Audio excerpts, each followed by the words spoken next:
Okay, it was with great pleasure that we are ready to introduce the next speaker, and that will be Dr. Noenoe Silva. Say something about it. As you know, or maybe not know, that Dr. Silva was the person who was able to get the petitions back to Hawaii. And I hope she's going to tell us what inspired her to do such a thing, because she was not the first person to discover the petitions, as I have heard. And I'm hoping she'll let us know the story of what led her to bring the petitions back to the people of Hawaii. So with further ado, Dr. Noenoe. Aloha ko Maui. Aloha! I'm really honored to be invited to come and speak on the celebration of La Ho'iho'i'ea.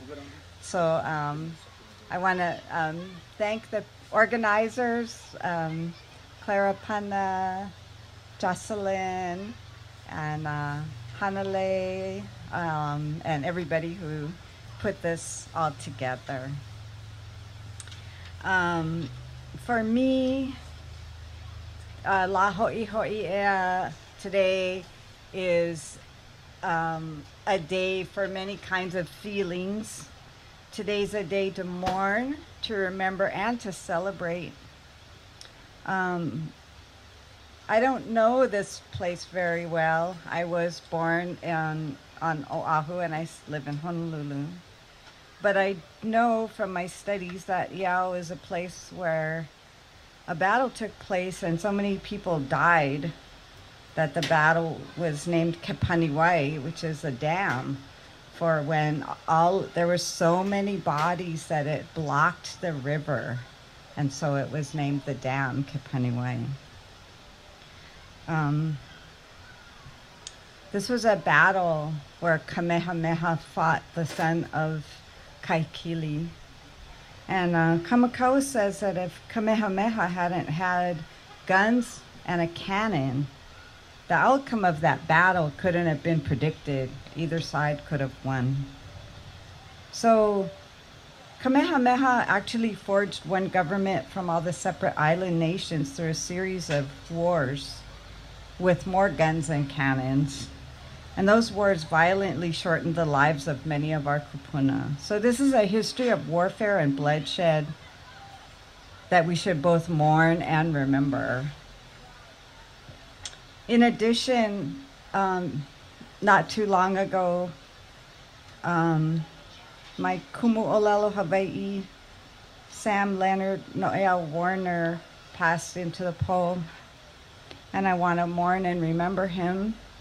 He was a visionary who saw not only the importance of reviving and normalizing our native language, but he saw it in the context of the resurgence of our people. Reclaiming our language is inherently political, and it's a central part of our struggle for our independence. It is a pico of our struggle.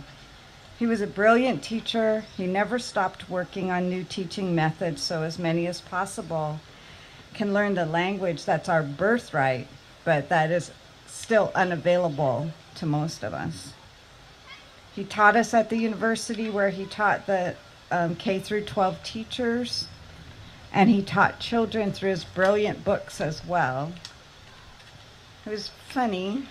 He was a pessimist. He was never hopeful of anything, but he always had a smile that lit up the hearts of his friends, his family, and his students. He was very intolerant of those who claimed to not be political and those who did not work for the good of the Lahui in the language movement. That came from his heart, from his boundless aloha for Kanaka Oiwi. He worked constantly to make things better for all of us. So today I want to remember him and always remember him and feel grateful to have been his student and his friend.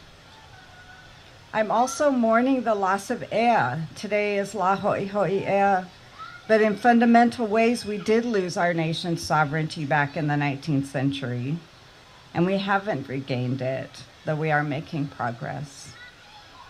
for Lili'o Kalani Kalakaua, the Po'ea Aloha Aina o Maui Nei, like William Punohu Aveoveo Ulo Kalani White, and thanks to Ron Williams for his research, and all the other Maui people who signed the Ku'e petition, I mourn the inability to prevail against the world's strongest power after a long, smart, and very strenuous struggle. So today, I think we should remember the history of struggle and how we're never alone in it. We're part of the great mo'oku'auhau of our people. We inherited this struggle, and our kupuna are always with us. And of course, we're passing it on to the next generations.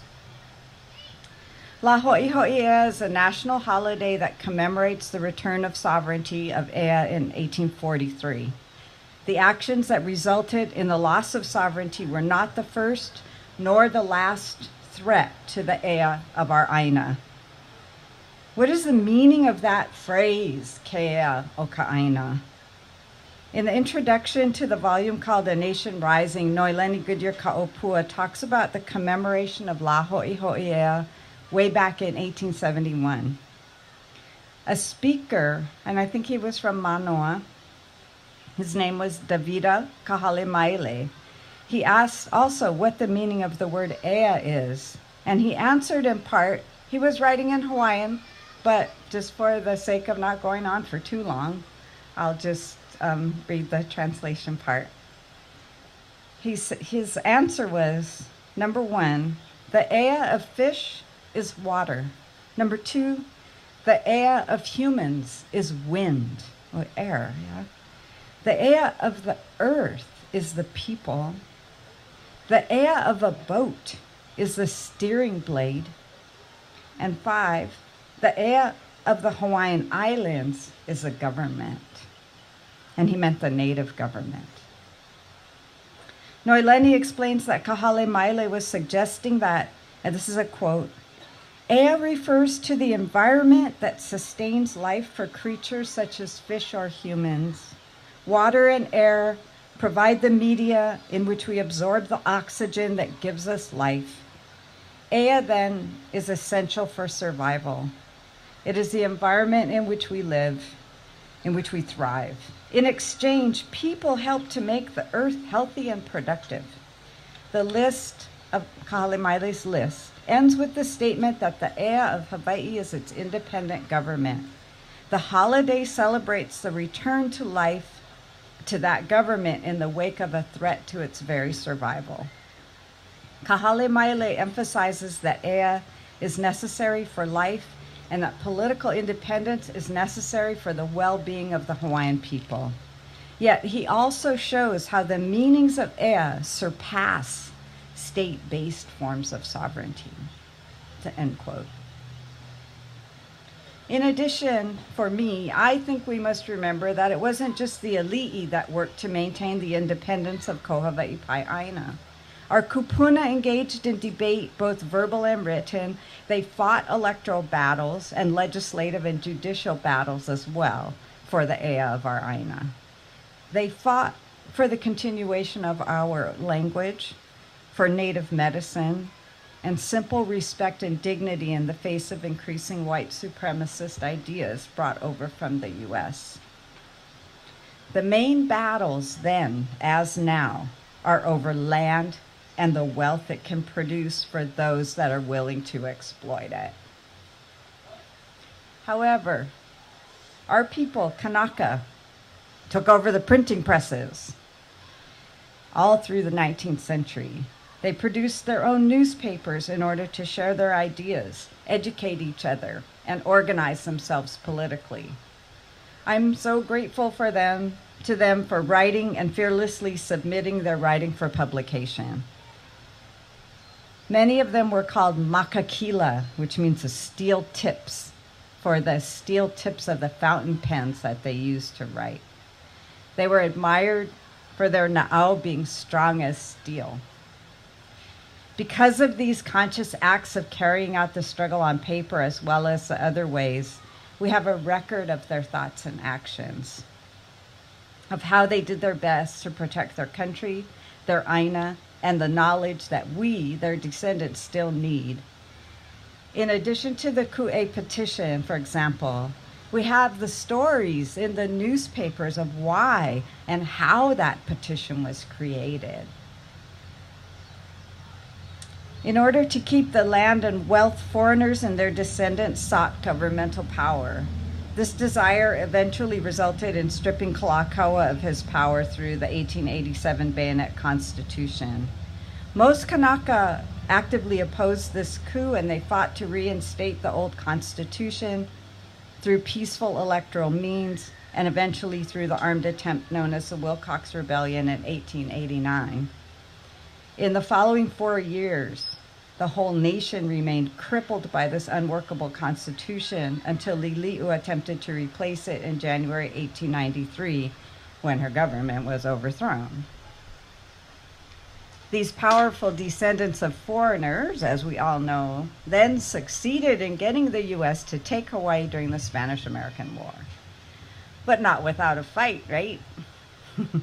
The most visible symbol of that fight in the last 20 years has been the Ku'e petition, which represents the will of the vast majority of Kanaka Oiwi of the time, as well as some non-Kanaka allies. And I'm really happy to see the names of Maui people from the placards that Lynette Cruz and her civic club have produced. It's nice to see them here.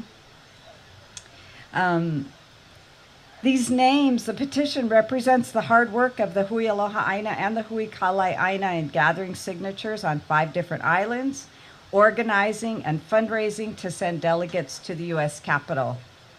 John Richardson, a name that's familiar to Maui people, the attorney, he was a delegate from Maui.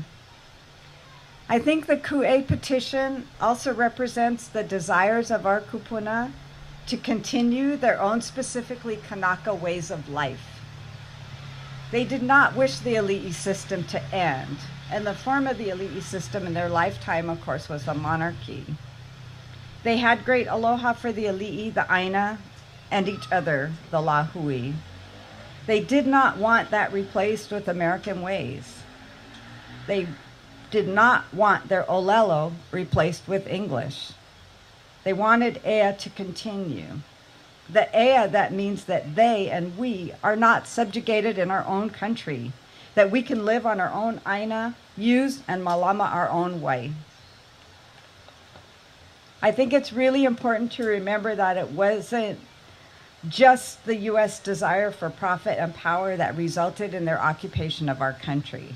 It was driven by the desire for profit and power of U.S. identified white supremacist citizens of Hawaii, many of the most driven and most powerful being the descendants of missionaries.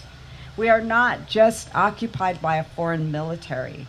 We are occupied by the rich and powerful who like to call themselves Hawaiian, even though they are not Kanaka.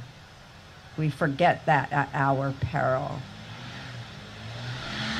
After losing the long struggle to prevent annexation, our folks did not give up, but they kept fighting to make Kanaka life livable.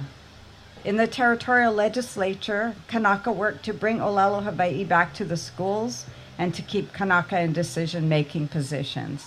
There's a great article in, I think it's last year's Hawaiian Journal of History by Ron Williams, the next speaker on the first territorial legislature, showing what the Po'e Aloha Aina were doing after post-annexation to keep things going.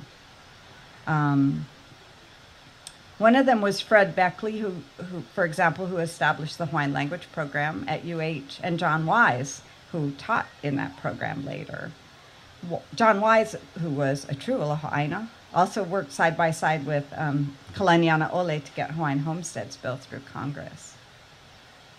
At the same time, people in the Kua'aina areas, like Mary Kavena Pukui's grandparents, perpetuated knowledge of La'au Lapa'au, the old Akua and Aumakua, the old Mele, Oli, Hula, and Olelo Hawaii.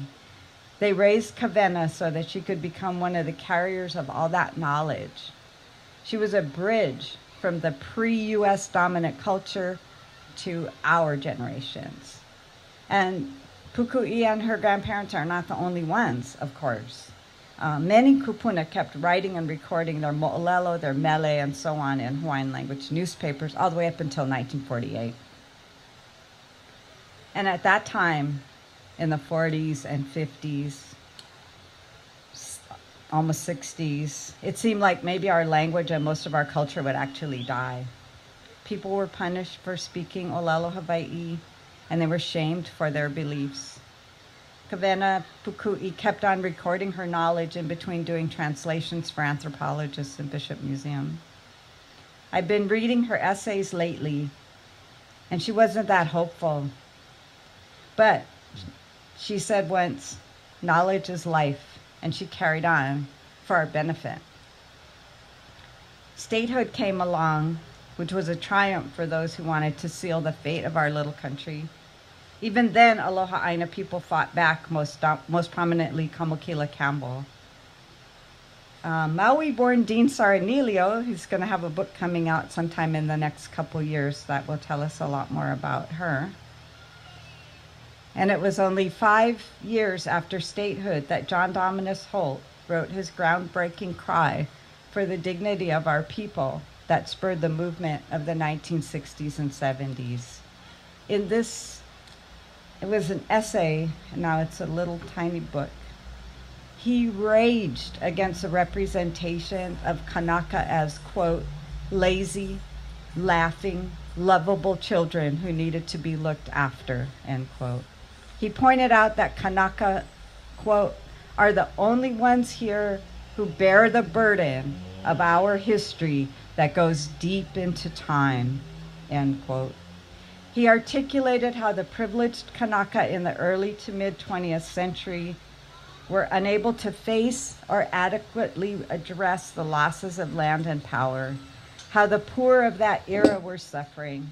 And in later editions of the book, he celebrated the rise of the sovereignty and other movements and envisioned what we should do.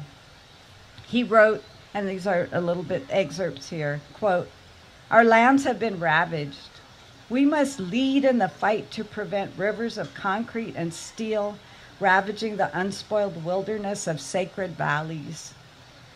As the native connective tissue to forebears who used these islands superbly for the production of goods and the enjoyment of life, it is our duty to lead, to encourage, and join all groups exerting rights as citizens to protect what is left in Hawaii from the angry, powerful thrusts of bulldozers and those who own them, end quote.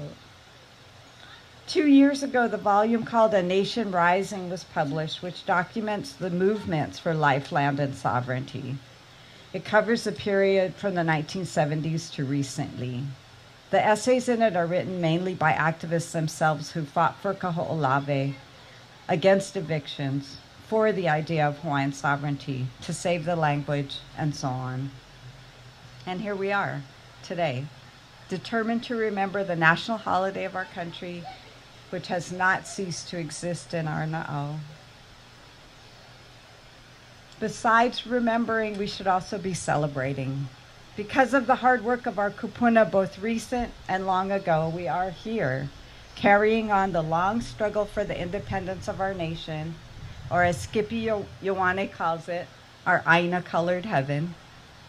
We can celebrate the strength it has taken for individuals from each generation, including you, to hold fast against the tides of settler colonialism. That is, being outnumbered by foreigners, being displaced from our Aina, having our wai diverted to produce non-nutritional but cash-yielding crops, shifting our language to English, and shaming our kupuna for just being who they were. We can celebrate the return of some of the wai and the name of the Wailuku River, which happened this past year. It was officially the Iao Stream, which was a name that was only found on one 1909 map and somehow changed the name of the mighty Wailuku River to Iao Stream. And we have changed it back thanks to the efforts of the people of this island. And I'm joining in that because I'm a member of the Hawaii Board on Geographic Names, and we enthusiastically embraced that and officially changed the name for the state of Hawaii and the United States government. We celebrate that. We can also celebrate the continuation of lo'i kalo farming despite the attempt to starve us of our wai and thus our kalo.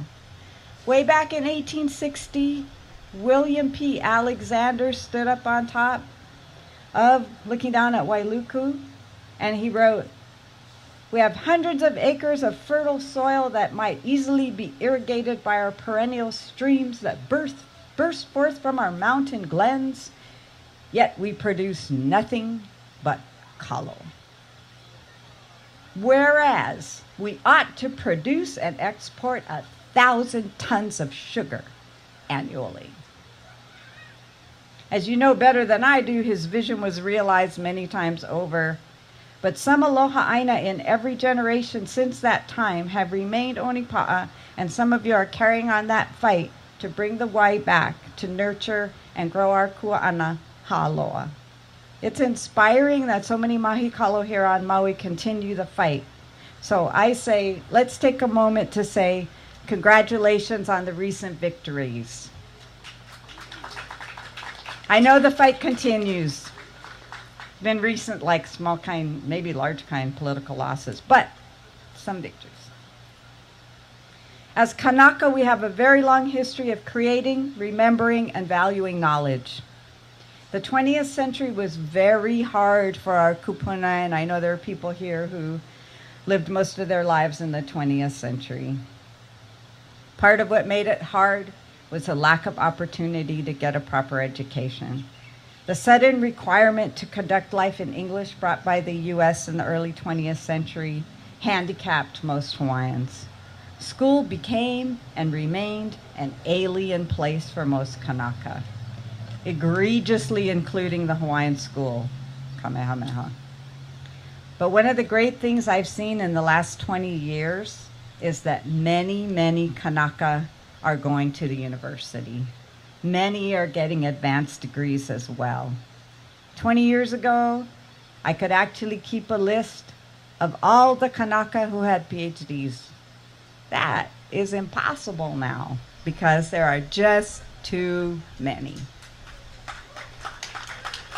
It's fantastic, right? Not only that, but a lot of them are concentrating on Hawaiian knowledge, recuperating our kupuna's knowledge. One I would mention is Mehana Vaughn over on Kauai, who's working using her knowledge. She has a PhD from Stanford in environmental studies, but she's working with the knowledge of the actual people that live there and doing research. So she's working to protect the North Coast that way. There's even a new research institute at Manoa aimed at training, first of all, undergraduate researchers. And your very own Dr. Ron Williams is its new head. Congratulations, and celebrate that. Finally, I would say we should celebrate that Ea actually continues. We may not rule our own country right now, but the life breath of our lahui and our aina goes on in us and in the younger generations. So I'll stop there, but I hope folks will bring up other things that we should celebrate today. There's one more thing I forgot to say, I'm sorry, and that is that the Ku'e petitions are also continuing as part of the continuation of Ea. So I want to support that effort and give my congratulations to Claire and all the people that are working on that. Mahalo.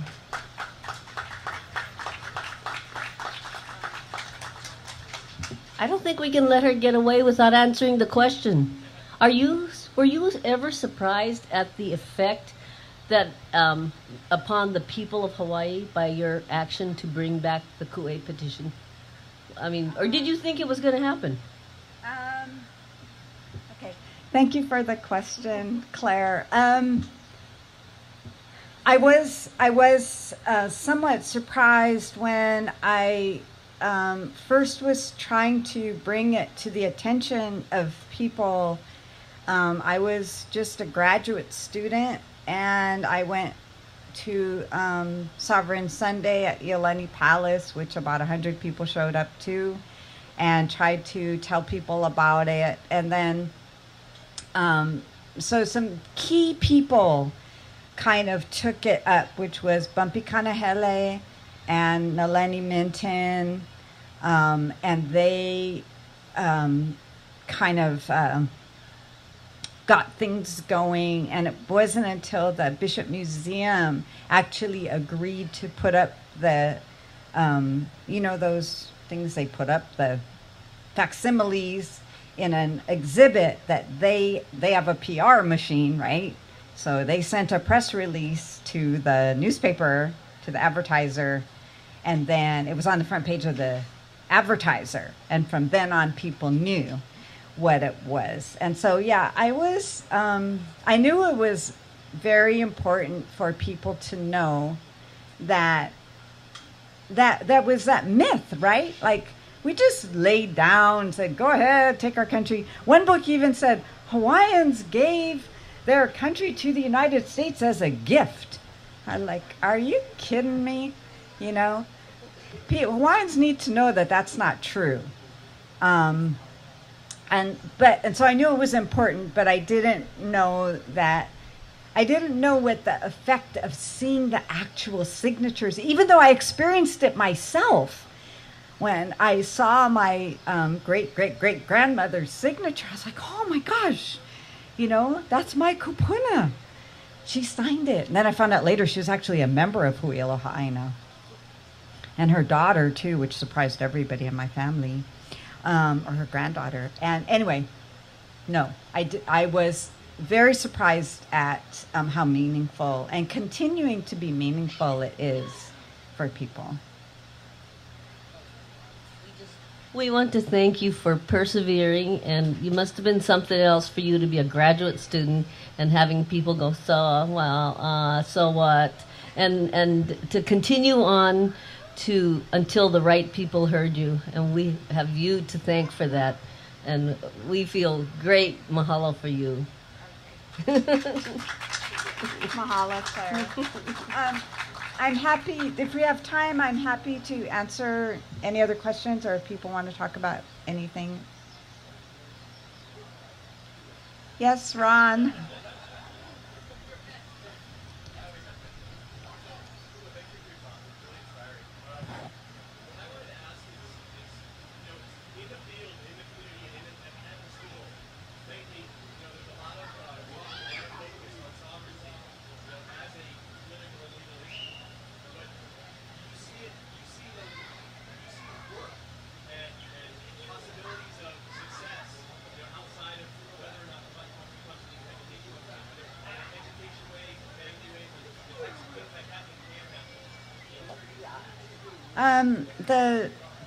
Thank you for that question.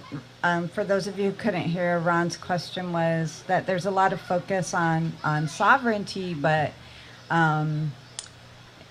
he wants to know, do I also see hope in other things, other actions that people are taking? So I'm actually going to talk about that tomorrow, because it is hopeful.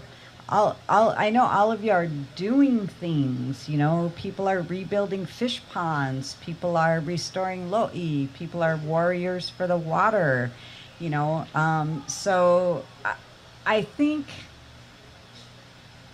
and like I said, I'll talk about this more tomorrow, but it seems to me that one of the marvelous things that's happened in the last, I don't know how many, couple of decades, is that the keiki running around here today can be educated, maka'olelo, from punana leo all the way to the PhD.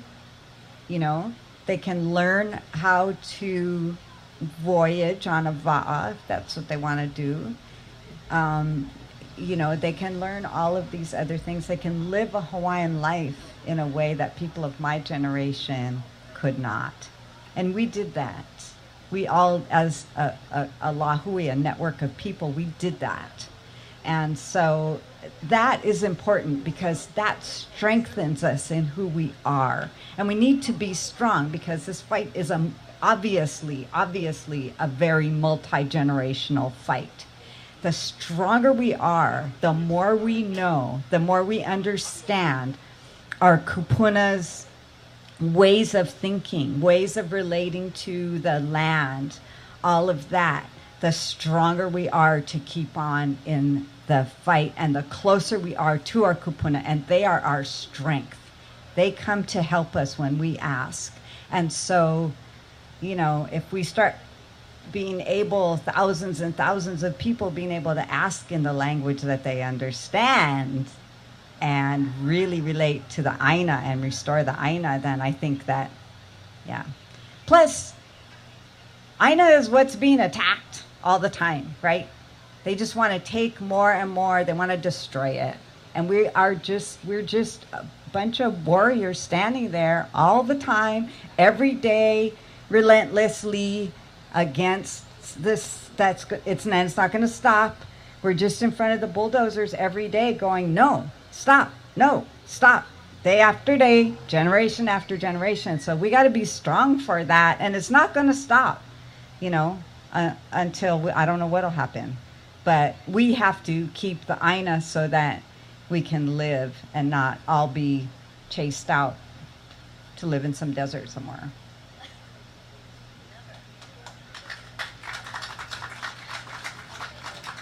Right. No, never. Kupa'a maka'aina. Yeah.